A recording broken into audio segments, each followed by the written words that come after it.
With the conclusion to week 0, that means it's finally time for week 1. It's game week for just about every team in college football this week. Today I'm going to be predicting the games on Thursday and Friday. So the weekday games, I'll have a separate video for Saturday, and I'll have a separate video for Sunday and Monday. That video probably should be a little bit quicker, but I digress. Just a really good week of college football. This is honestly one of the most loaded week 1s I think we've seen in a while. It's definitely up there with 2021, 2018, 2019 had a couple decent games. But, every year of college football, week 1 is always just a great time. Feels like Christmas morning the second you wake up, turn on College Game Day, and even days before for those Thursday and Friday games. But for these videos, I'm going to be predicting scores for most of the big-time games. The other games I think need to be talked about, and then I'll always have an upset pick. This time we're going to do 2 because Thursday and Friday I'm going to have one, and then Saturday I'll have another for the upset pick. But let's go ahead and start it with the upset pick before we get to our other score predictions. Yeah, I'm actually going to have my upset pick being East Carolina taking down NC State. Now, here's the deal.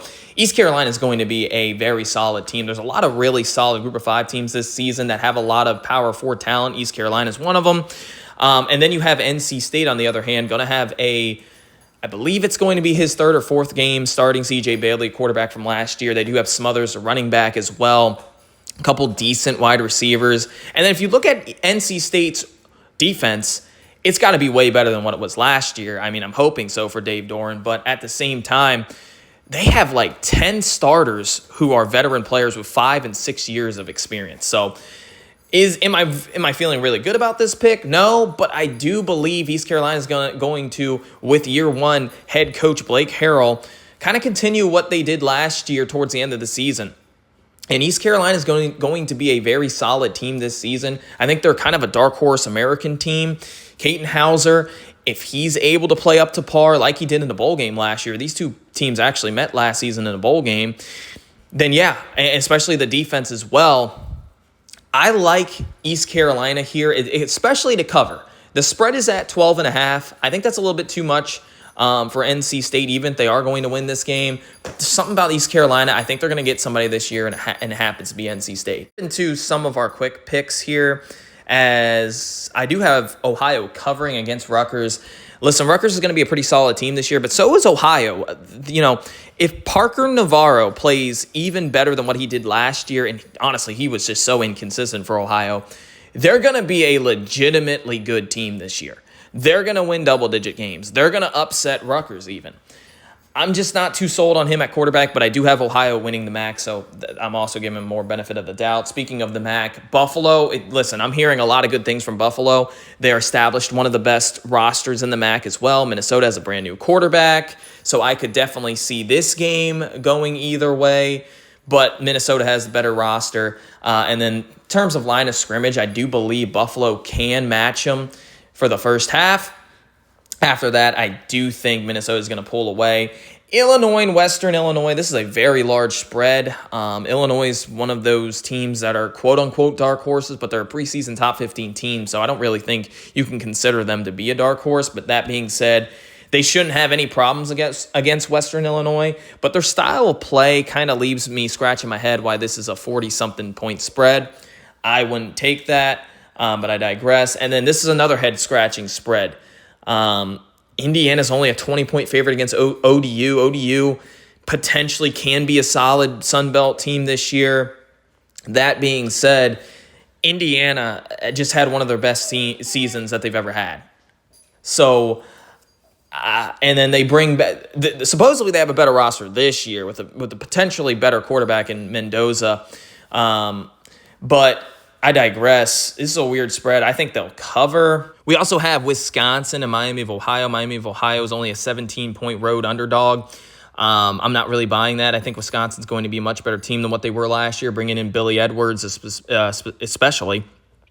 Maybe not as good as running backs as they usually have, but their wide receiving core I thought got better, especially with a couple transfers. But I do think Wisconsin's going to cover, especially since Miami of Ohio lost a little bit from last year. How about Nebraska and Cincinnati? This is a weird game. This game is, I think, in Kansas City.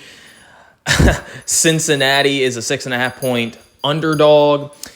Man, this just seems like the year for Nebraska to get everything going. Dylan Raiola coming back for year 2. They upgraded at wide receiver with Hunter, and then as well as Dane Key. Have a really good group of running backs. Offensive line looks decent. I mean, their defense is going to be really, really good. It's just hard for me to see Nebraska not be that good this year. And then you have Cincinnati, who's honestly not going to be that good. Now, we talked about Wisconsin earlier. They lost a running back to Cincinnati. Tyweek Walker is now a Bearcat. Sorsby, I don't think he's that bad, in fact. So I think he's going to have a decent season, in fact. But I just can't pick Cincinnati here. I got to go with Nebraska. This would be the phototypical Nebraska loss now, wouldn't it?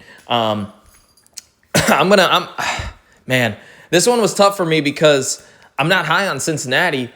I'm much more higher on Nebraska, but this is the game they always seem to lose. I'm going to give them the benefit of the doubt. They were able to beat Colorado last year and handle them. They should be able to handle Cincinnati here. This is going to basically be a home game. Dylan Raiola in year 2. Coach Satterfield has been a disappointment. I'm going to take Nebraska here. Give me the 6.5 as well. And then lastly, I have Michigan State struggling with Western Michigan. They pretty much own Western Michigan. I don't know if they've ever lost to them, to be honest with you. Western Michigan's going to have a decent offense this year. Like last year, I do expect Michigan State to struggle early on. Aiden Chili's year 2 with John Smith. But they have a lot of really good wide receivers.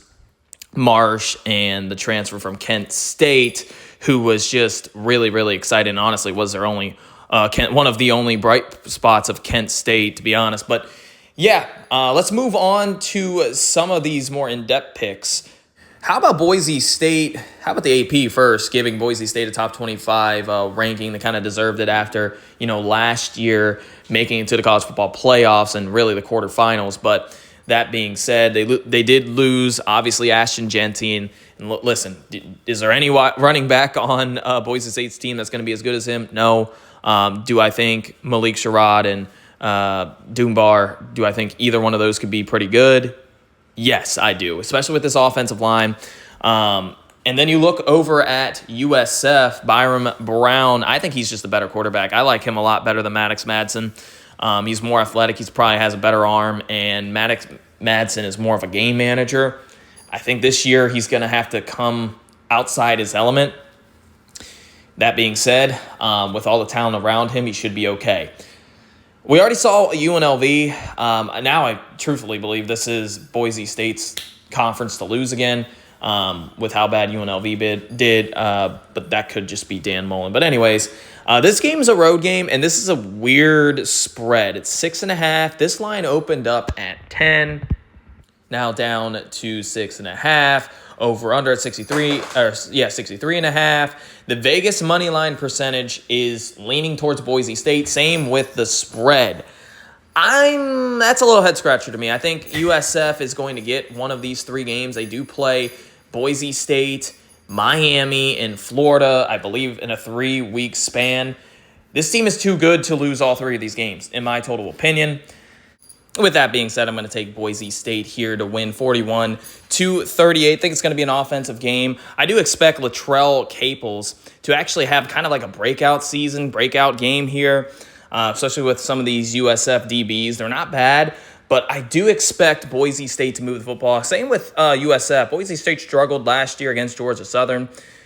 So I'm going to take Boise State here, as well as I do think Malik Sherrod is going to have a really solid season. So give me the Broncos here by 3, but USF to cover. And how about this weird Friday night matchup? It's a primetime game on ESPN, 8 p.m. Eastern time. I love that, by the way. But Colorado is the home team. This is not a neutral site game. It is in Boulder.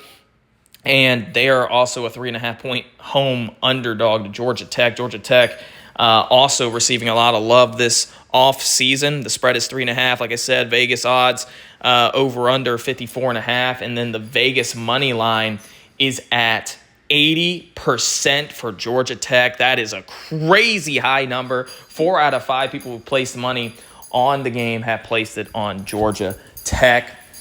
But I think this is going to be a pretty good game. I think this is going to go back and forth. Now Colorado isn't receiving any hype, really. This offseason, I definitely think they're a bowl-eligible team this year, or they can get to a bowl game. For Georgia Tech, I think they're an 8 or 9 win team, maybe. 9 at the most. 7 or 8 is probably about right. It really depends on if they win this game or not. But the line of scrimmage is really going to be a telling of this game. Colorado hasn't been recruiting well, especially on the line of scrimmage. They have a whole brand new offensive line. Now, I guess that's not really saying much because it hasn't ever been good. But with adding Caden Salter, who can run around, I think Colorado can definitely compete in this game. And that's why I think they'll hang around until probably the last moment here. I think Georgia Tech's going to win outright, probably by a field goal. But this is going to come down to the last possession. I don't think Georgia Tech's just going to mow over Colorado and push them around like a lot of people think they're going to do, especially with looking at the Vegas perception. I do think Colorado is going to be competitive in this game, and they could easily win this game. Finally, the last game I'm going to talk about today is a Friday night game, also at 8 p.m. prime time on Fox. Fox always has a primetime weekday game. Usually Gus Johnson and Joel Klatt are there, but obviously this year is going to be changed because they have Texas and Ohio State. That being said, this is going to be a really, really, really good game. Auburn comes in as a surprising 2.5-point road favorite, over-under at 57.5. Vegas is telling you to take Auburn and the points as it's over 60%. Also, Auburn, I believe, at 59% money line, which is kind of weird, but digress there. Listen, Baylor has a really good team this year. They didn't really need to go too deep into the transfer portal for the offense. I believe they may have gotten a running back or an offensive lineman, maybe a few wide receivers. But their wide receivers, Ashton Hawkins, is going to be really, really good. Coleman, and then they got Kobe Prentice. Yeah, that was a big one for them from Alabama. Obviously, Sawyer Robinson's going to be really, really good this year. They have another really good Bryson Washington, the running back. This Baylor team looks very, very good. I'm actually kind of surprised they weren't preseason top 25 with all the hype that they've been getting. And then on the alternative, Auburn, man, with Jackson Arnold, has been kind of a disappointment quarterback. He transfers in from Oklahoma. They also got another transfer from Stanford, Ashton Daniels.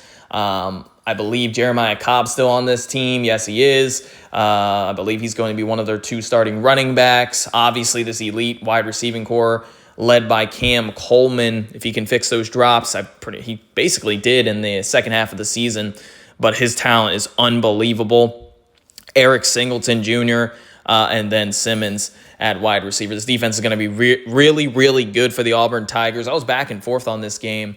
I was going to lean towards Baylor here because they're a home team in Waco as well. I last second changed it back to Auburn here, as I do believe Auburn's going to find a way to win this game with Jackson Arnold, but mainly because of this defense. Yes, I do think it's going to be a kind of higher scoring game. I took the over and the over-under. That being said, I think Auburn's defense makes enough plays, and I think Jackson Arnold leans on the talent around him, especially Cam Coleman, Eric Singleton Jr., and the rush game to find a way to win this game on the road in Waco for Hugh Freeze. This would be a big game, and this game, I wouldn't say determines Auburn's season, but this is a big impact on the year. So thank you guys for watching this video. Here is your part 1 predictions for week 1. Coming out here soon, we'll have the Saturday games and then Sunday and Monday game predictions. Thank you guys for watching this video. I will see you in the next video. Peace out.